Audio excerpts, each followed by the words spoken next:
kalian diberi kesehatan yang luar biasa oleh Tuhan Yang Maha Kuasa. Baik, anak-anakku, sebelum mulai pembelajaran pada hari ini, seperti biasa, diawali dengan doa terlebih dahulu. Dan sebagai nasionalisme kita menyanyikan lagu Indonesia Raya bersama-sama. Bapak yang memimpin doa kali ini adalah anak Bapak yang paling aktif. Silakan Aditya, ini. Teman-temanku, alangkah baiknya sebelum belajar, mari kita berdoa. Berdoa dalam hati, mulai.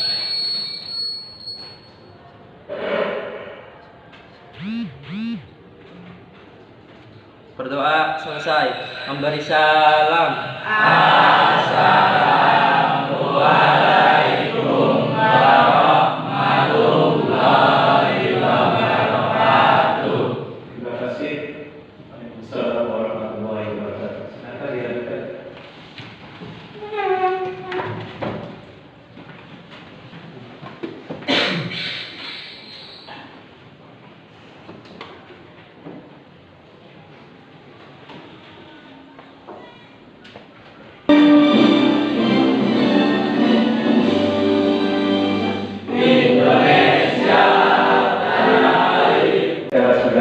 Yang hadir, meja yang kosong yang tidak hadir, siapa itu?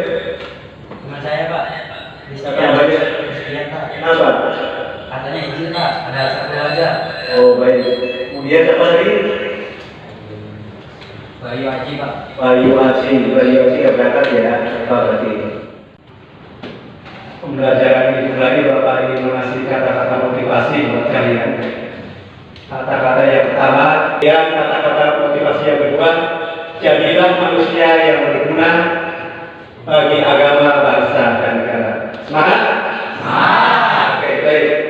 Pada pembelajaran kali ini, yaitu kita belajar tentang dasar teknik otomotif dan dengan subtema alat ukur mekanik jangka sorong. Ya. Sebelum mulai pembelajaran, apakah kalian masih ingat dengan materi sebelumnya? Masih ingat. Coba ya. Kita mengukur jangka sorong, Pak. Betul. Terus Materi sebelumnya? tentang ensur, Pak. Ensur. Baik sekali. Dan yang lain? Pak. Power tools. Power tools ya. Kemudian yang lain? Mistar ukur, Pak. Mistar ukur ya. Berarti yang paling sekali itu mistar ukur, karena setelah mistar ukur kita belajar mengenai jangka sorongnya. Oke, dilanjutkan kembali. Kalian pasti ingat semua dengan materi-materi sebelumnya. Bapak ingin menyampaikan tujuan pembelajaran pada hari ini. Ya. Tujuan pembelajaran pada hari ini, peserta didik dapat menjelaskan bagian-bagian alat ukur presisi jangka sorong dengan benar. Tujuan yang kedua, peserta didik dapat menggunakan alat ukur mekanik presisi jangka sorong dengan benar. Yang ketiga, peserta didik dapat membaca hasil pengukuran alat ukur mekanik presisi jangka sorong dengan benar. Dan tujuan yang keempat, peserta didik dapat menganalisis hasil pengukuran diameter luar, diameter dalam, kedalaman sebuah benda menggunakan alat ukur mekanik jangka sorong dengan benar. Nah, 4 tujuan pembelajaran ini harus kalian capai ya. Nah, sebelum materi ini, Bapak ingin mengapresiasi pada kalian. Apa sih gunanya jangka sorong? Kalian tahu gambar-gambar ini? Saya memasangnya kembali, Pak. Oh, aku itu hanya menggunakan ensur ya, membongkar dan memasangnya kembali ya. Tapi belum sampai pengukuran ya. Baik. Pak, mau nanya. Boleh? Bagaimana cara pengukuran komponennya, Pak? Menggunakan alat apa? Nah, ini dibahas lebih lanjut. Baik. Kemudian ada yang tahu lagi nih. Komponen ini. Ada yang tahu? Bagaimana? Mungkin kalian yang kemarin pelajari menggunakan bis satu, sekarang menggunakan jangka sorong. Ada yang sudah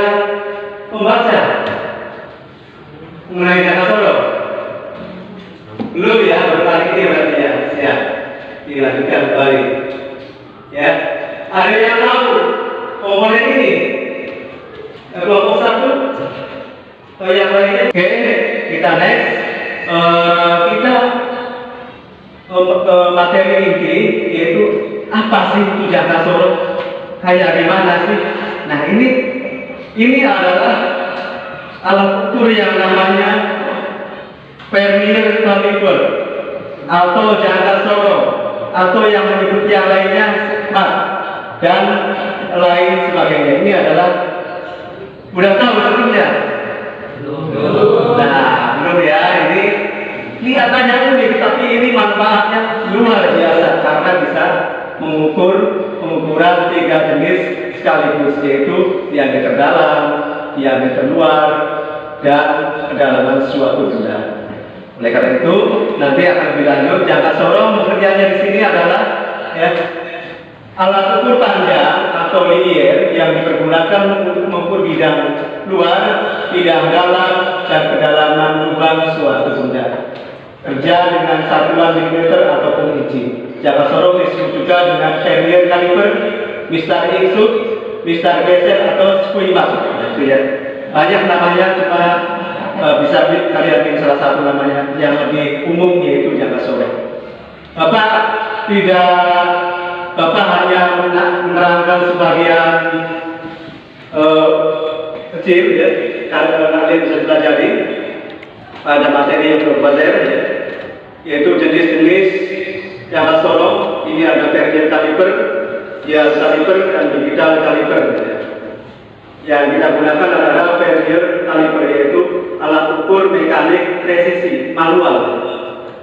Kemudian berikutnya bagian-bagian jangka sorong. Nah ini, nah ya, oke, sesuai dengan gambar tadi. Ya ini ada rahang luar atau side jaws, ada rahang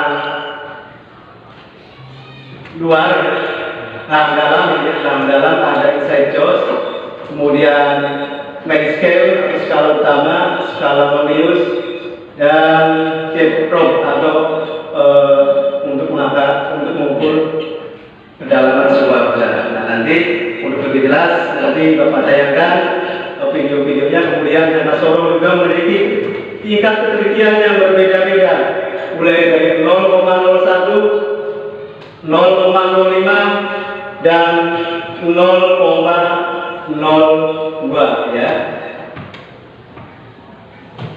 Cara pembacaan skala pada jangka sorong, nah ini contohnya adalah jadi yang ada ya, lihat skala utama, perhatikan angka terakhir sebelum 0 pada skala Mohnius. Kedua, lihat skala utama dan skala Mohnius yang segaris, kemudian hitung skala Mohniusnya. Dan yang ketiga, jumlahkan hasil pembaca skala utama dan skala Mohnius. Nah, yang lurus, yang salah ya miring, garis lurusnya. Baik, untuk penyingkat waktu kita lanjutkan dengan melihat video tayangan ini ya. Kalian pelajari baik-baik. Dan 53,50.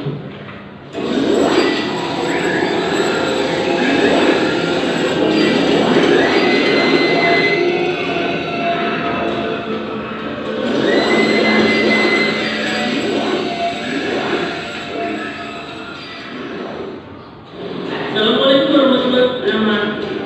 Dan terjadi kalian Ini terdiri dari 2 getar dan kemudian setelah terpasang kita kunci lock screw-nya atau buat kunci agar terapkan proses pembacaan nilai pengukuran. Nah, untuk proses pembacaan 10 seperti itu. Kemudian kita tentukan nilainya. Dari tiap strip ini bisa kita lihat di angka seterusnya. Jadi di sini kita sudah lihat letaknya kurang lebih antara tiap strip. Dengan demikian kita fokus di sekitar sini dalam 456. Kita cari titik yang paling sejajar angkanya. Di sini dalam melihat harus posisi tegak lurus.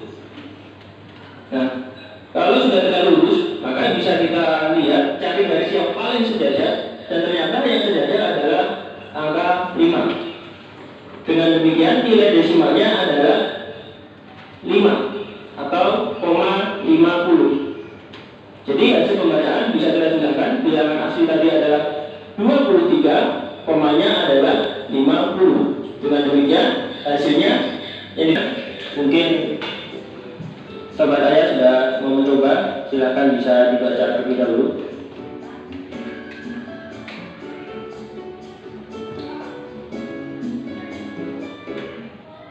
Oke, kalian melihat video pelajaran grafik? Ada yang bertanya? Pak, saya masih belum mengerti apa itu skala Nonius. Oke, baik. Ini skala Nonius yang satu garis dan skala utama. Terima kasih. Silakan. Masing-masing sesuai dengan keinginan kalian dapat manfaatnya secara berdiferensiasi. Silakan. Silakan.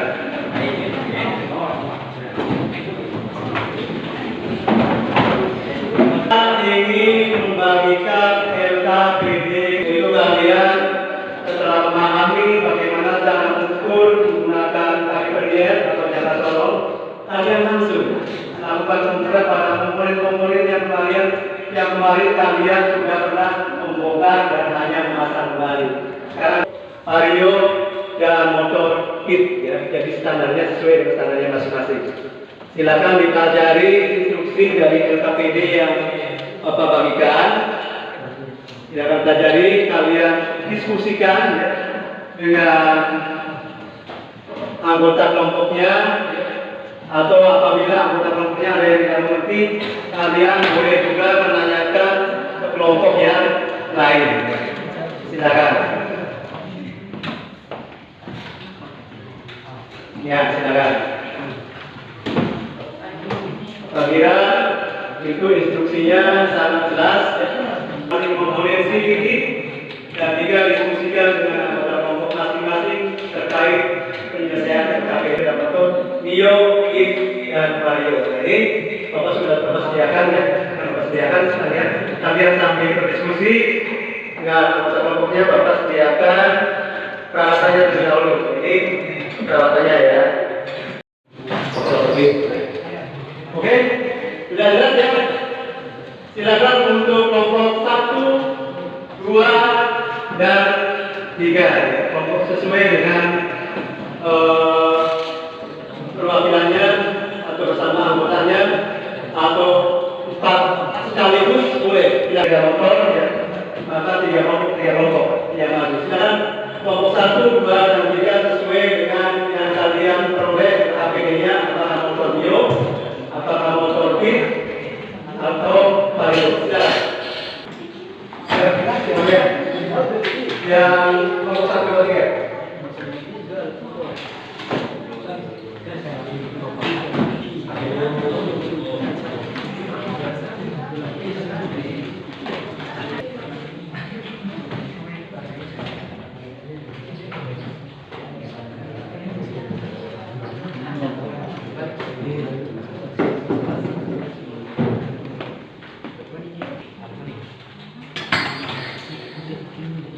Oke, selesai. Kelompok berikutnya, silakan. Hasil pengukurannya dan kalian buat kesimpulan dari hasil pengukuran ini. Kalian buat kesimpulan, kalian kumpulkan data-datanya, ya, hasil pengukuran tersebut dan kalian buat kesimpulan. Dari yaitu 5 komponen. Ada kalian yang ditanyakan seputar pengukuran, boleh tanyakan.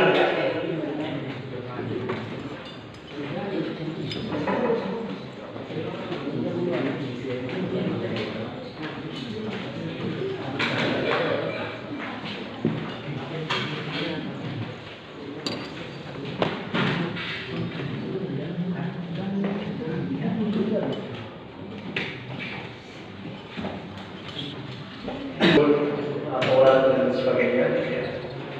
Dan susun laporannya, kalian lakukan diskusi, tidak boleh ada yang mengatur ya. Harus. Ya, oke.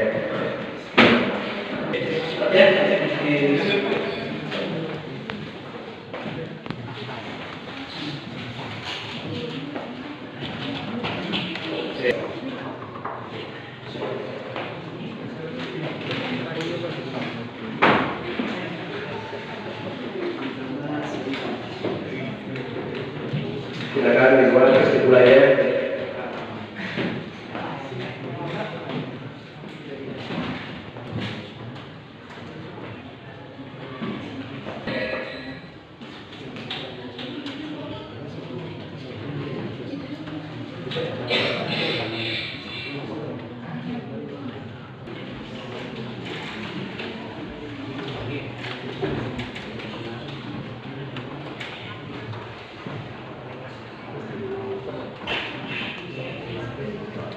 Kalian presentasikan ya, hasil laporan yang kalian kerjakan. Ada yang mau menampilkan lebih dulu? Silakan. Hasil kerjakannya yaitu laporannya yang kalian paparkan. Dari hasil pengukuran pada komponen CPT diperoleh hasil dari komponen diameter dalam rumah kopling sebesar 111,60 mm sudah tidak layak pakai. Kedua, ketebalan kanvas kopling sebesar 2,50 mm masih layak pakai. Tiga, lebar bibel sebesar 14,50 mm sudah tidak layak pakai. Empat, diameter roller pemberat sebesar 20,90 mm sudah tidak layak pakai. Yang kelima, panjang bebas pegas sebesar 124,80 mm masih layak pakai. Oke, terima kasih. Hasil sama benar.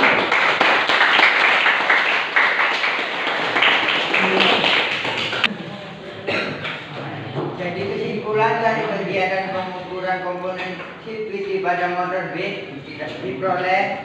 Satu, diameter dalam rumah kopling sebesar 111,65 mm sudah tidak layak pakai. Kedua, ketebalan kanvas kopling sebesar 2,55 mm masih layak pakai. Lebar fibel sebesar 14,55 sudah tidak layak pakai. Diameter roller pemberat sebesar 20,95 mm sudah tidak layak pakai. Panjang bebas pegas sebesar 124,85 masih layak pakai. Jadi yang harus diganti adalah fibel roller pemberat rumah kopling karena sudah tidak memenuhi standar. Terima kasih. Kalian sekali ya, karena sudah membacakan hasil kerja kalian dan laporan kalian, bahkan sudah menyimpulkan dengan yang sangat baik ya, terima kasih sekali. Ada Yang pertama, diameter dalam rumah kopling yaitu sebesar 111,8 mm sudah tidak layak pakai. Yang kedua, diameter ketebalan yaitu sebesar 1,30. Terima kasih anak-anakku, kalian sudah melakukan praktek pengukuran pada komponen sepeda motor, yaitu 3 komponen sepeda motor yang terdiri masing-masing 5 komponen. Kalian sudah berhasil mempresentasikan dan kalian sudah berhasil menyimpulkan mulai dari Honda Beat, Honda Vario, dan Yamaha Mio. Ya. Untuk selanjutnya, apakah kalian masih ada yang merasa kesulitan setelah melakukan praktek pembelajaran? Saya paham, Pak. Oke, ada juga yang kalian merasa kesulitan juga? Saya, Pak. Apa ya? Pak, saya masih belum mengerti apa itu skala nonius. Oke, ada yang mau menjawabnya? Silakan. Ya Pak, mencari nonius adalah mencari strip yang sama dengan skala utama. Terima kasih, baik sekali ya. Ada yang belum paham semuanya? Oke, semuanya kalian sudah memahaminya semua. Sekarang berikutnya adalah kalian uji ya dengan soal tes sumatif. Sejauh mana kalian memahami materi jangka sorong ini? Silakan kalian buka HP-nya, linknya dapat sebar lewat grup WA ya. Silakan kalian buka linknya. Oke, ini PowerPoint bisa dilihat. Kalian isi nama dan kelas dan ada soal-soal pertanyaannya, ada 10 soal berbentuk pilihan ganda. Oke, Bapak kasih waktu 15 menit.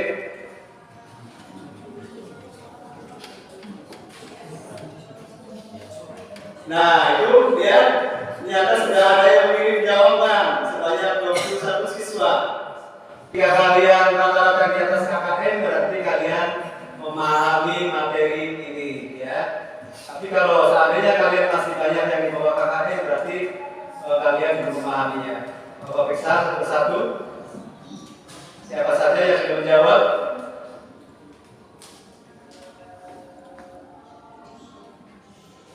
Nah, ini ada yang menjawab sudah banyak ya.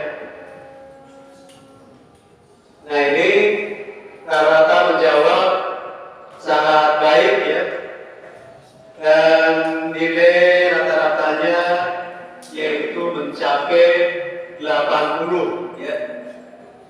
Nilai rata-ratanya mencapai 80, sangat baik sekali ya. Bahkan ada yang 100 nilainya. Terima kasih kalian sudah mengapresiasi dengan baik. Terima kasih kalian sudah mengapresiasi dengan baik untuk mata pelajaran ini ya. Sehingga kalian mencapai nilai di atas rata-rata KKM ya. Baik.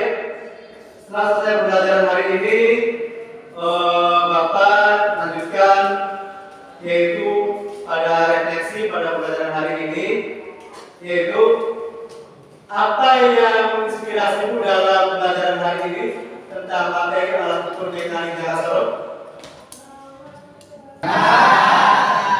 Oke, masih ingin belajar seperti ini? Masih.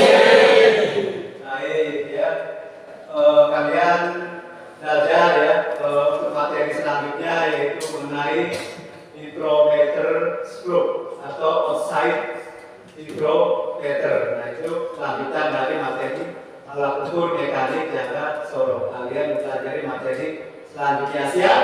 Siap.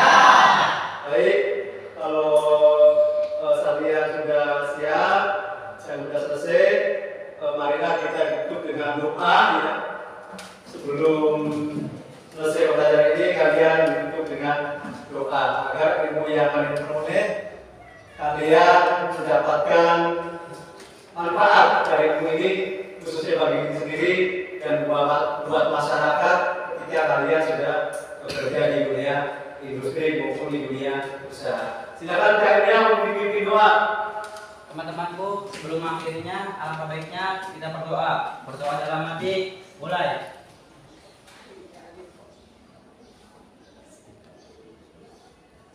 Berdoa selesai. Memberi salam. Assalamualaikum warahmatullahi wabarakatuh. Waalaikumsalam warahmatullahi wabarakatuh. Terima kasih. Selamat berjumpa kembali di materi selanjutnya. Assalamualaikum warahmatullahi wabarakatuh.